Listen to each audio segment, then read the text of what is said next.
All we do is win, win, win, no matter what, ladies and gentlemen. What's going on? Welcome back to Football Therapy with me, your host, Jan. I hope you're doing well, mate. I really do hope that. Welcome back to Chelsea News. What's Chelsea News, Jan? Well, it's the daily series here on the channel where I reflect on what's being said about the news. About Chelsea in the news, giving you my opinion, more importantly, asking for yours. Ladies and gentlemen, boys and girls, Chelsea have made another signing. That's right.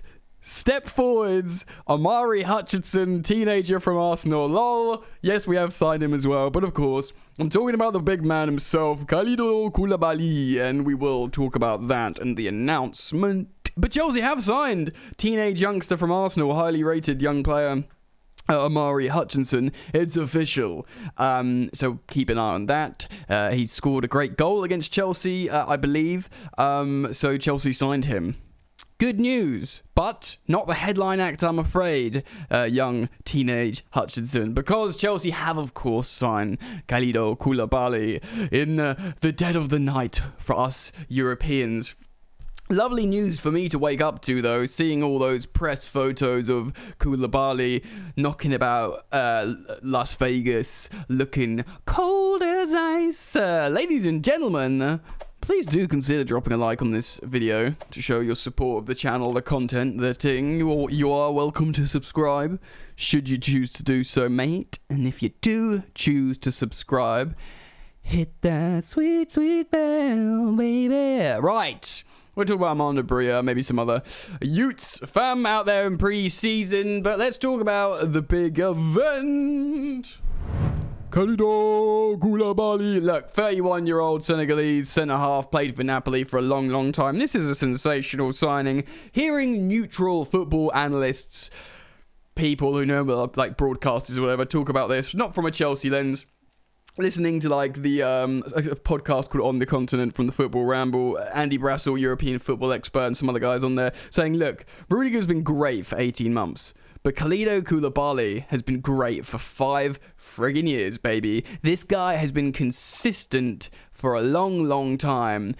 Top of the game. Since 2016, he's been recognised as a sort of Virgil van Dijk figure. 31 years old, of course. If we are to believe players are looking after themselves and going on for longer. I know Thiago Silva is an exception, but generally Kalidou Koulibaly seems to look after himself in a similar way, and he signed a 4-year deal, of course, and we could probably expect hope for decent longevity from a defender who looks like he's simply built for Premier League football. And he's not just a big defender, he is an all-round excellent centre-half. Shall we read what Chelsea have to say about this new announced signing? Koulibaly completes Chelsea move. Kalidou Koulibaly is the second player to join Chelsea this summer. By the way, pause. Raheem Sterling to Koulibaly. Woo! Making moves, baby. The defender arrives from Napoli and has signed a 4-year deal. Maybe a 3+1 or maybe just a 4-year deal. Still, 4 years, taking him to 35. Fine, definitely represents a new regime at Chelsea.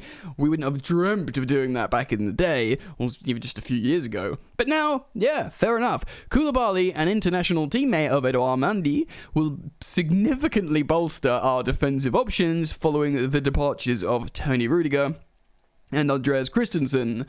Widely regarded as one of the best centre-backs in world football, the Senegalese possesses all the attributes an elite modern defender requires. He is a great reader of the game, a goal threat. He is also adept in possession, comfortable bringing the ball out of the back or playing progressive passes to put his team on the attack. He has been deployed in a back 3 and a back 4 during his 8 years at Napoli. The captain of Senegal, by the way, AFCON champions, he's the captain. Koulibaly is a natural leader and a strong character. He has plenty of experience challenging for domestic and international titles and joins the Blues ahead of our 2022-23 campaign, aiming to do just that, looking cold as MF ice in that new Chelsea kit. Shall we hear what Big Kalidou had to say upon arriving at La Chelsea? Quote, "I'm very happy to be here with this team at Chelsea," said Koulibaly. "It's a big team in the world and my dream was always to play in the Premier League. Chelsea came first to get me in 2016, as we all remember, I think, but we didn't make it. Now, when they came to me, and I accepted it because they really wanted me to come to the Premier League and play for them. When I spoke to my good friends Edu, of course, Mendy's international teammate, and Jorginho, of course, once of Napoli, they made my choice much easier. So I'm really happy to be with you today. Oh, that's nice. I want to thank the fans before I saw a lot of them in London and on the plane, and everybody was happy for me to be here. So I want to thank them, and I hope this season will be really good, and we will give some good moments for the fans. I hope so too. Kalidou, mate, I really do hope that.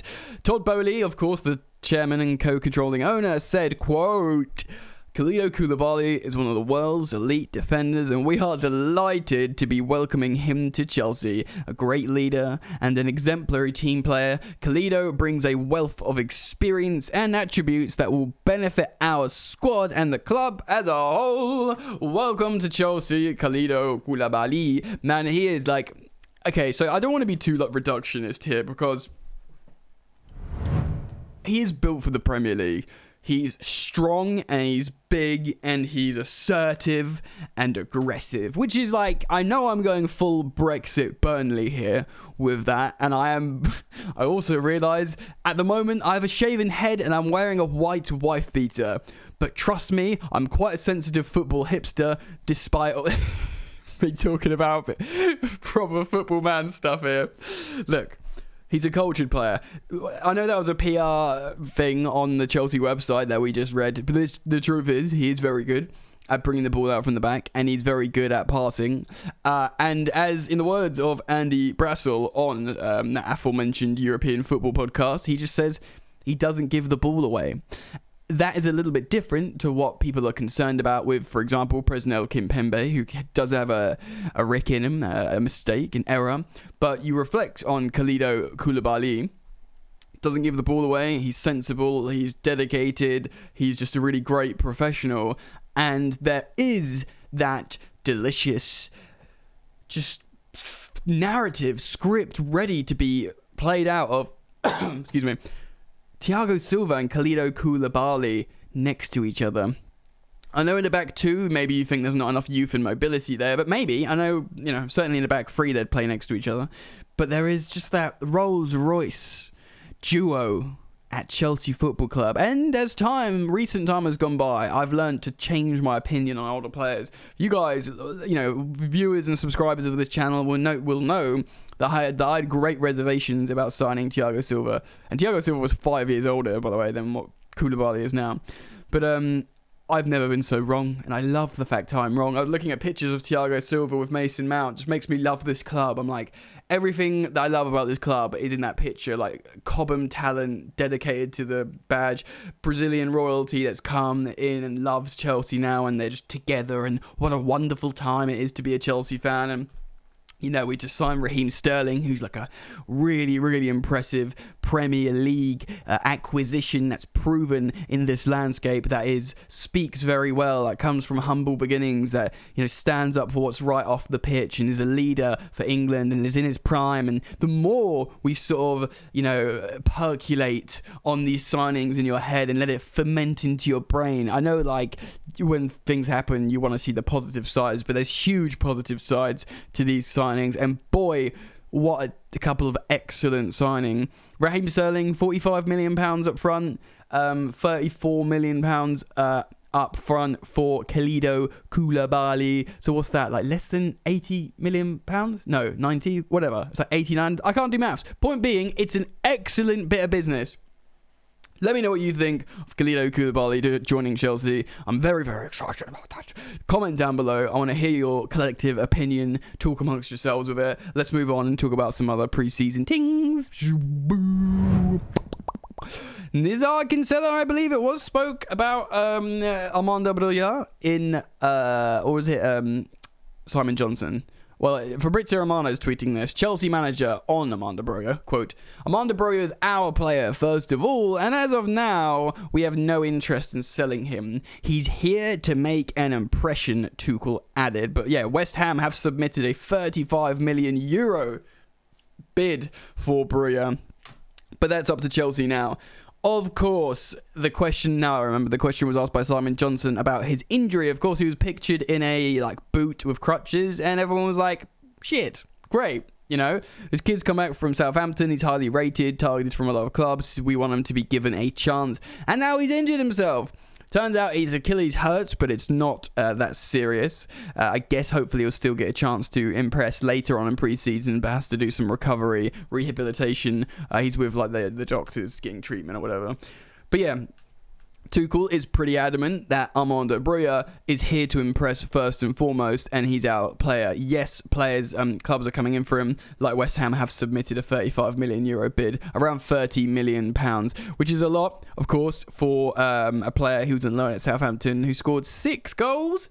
She's, in 40 apps or something, but I feel like people are understanding the situation of him at Southampton. He is a very impressive player, what he looks like. I feel like, he needs a good looking.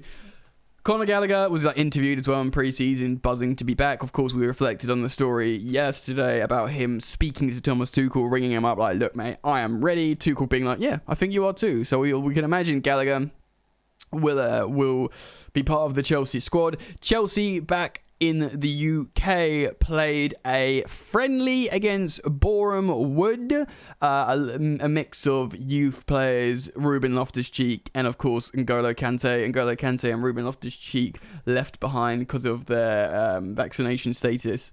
And Chelsea ended up, neither of them got on the score sheet, but Chelsea ended up winning 4-2 against Boreham Wood, which are a National League, which is a 5th division team in the football pyramid. So, not just out of the EFL. That's good that there's a chance for them to play football. It's gonna. Kante, I don't think has much to worry about in terms of not being on pre-season. Tuchel knows what N'Golo Kante is. He's his biggest fan. Probably a little bit more damaging for Ruben Loftus-Cheek, staying home, who was being, lauded by Thomas Tuchel only a few months ago, saying you're such a special player. And now he's he's out there in Las Vegas having a lovely time with Conor Gallagher, probably thinking you're so great. Yeah, I do worry for Ruben in that sense, because it's, what's going to happen. I don't think Ruben wants to go on loan or sale. I think he likes his 150k wage at Chelsea, and probably, to be fair to him, just really wants to make it at Chelsea. Anyway, I digress. Thomas Tuchel wants to have a look at everyone. Raheem Sterling, he hasn't trained properly with the team yet. I think he's done a light kickabout. He will join with the team today because apparently the session they're doing today, Tuchel said, isn't that intense. He's been doing individual personal program to try and catch up with fitness. Whether he'll feature in the first pre-season game is unsure yet. But again, Tuchel has sort of waxed lyrical about Raheem Sterling in multiple media interviews out there in the USA. He's spoken to several journalists saying how it sounds like he just adores Raheem Sterling. He was the number one top priority for attacker. It wasn't like Ousmane Dembele. It wasn't like a centre forward like Lewandowski or whatever. He went to Todd Bowley, get me Raheem Sterling. I think we can get him. He's got a year left. He's he's horrible to play against. Whenever we play against him, he's always doing exactly what I want my attackers to do, essentially. In not so many words, Thomas Tuchel said, bring me Raheem Sterling. He's a number one priority. And you know what? He was our first signing. And you know what? Kalidou Koulibaly is number 2. It's going well so far. We set the bar ruddy high, if you ask me. Guys, what do you think? I want to hear opinions and everything. Broja, of course, the aforementioned Koulibaly signing. Sterling, how you feel? Who's going to be next? Is it going to be Presnel Kimpembe? There's talks about Jules Koundé firing back up. So maybe it could be Koulibaly on the left, Thiago Silva on the right, Thiago Silva down the middle, Koundé on the right. If we might be able to get Presnel Kimpembe. He's kind of split opinion a little bit, the Frenchman, in terms of what people think. I'm still a little bit on the fence. I think if Tuchel wants him, give him what he wants. But we'll see what happens. Comment down below, drop a like. Friends, keep it locked. There could be another video later today, so turn the bell on. Sweet, sweet bell. Sweet. Okay, I'm out. Peace.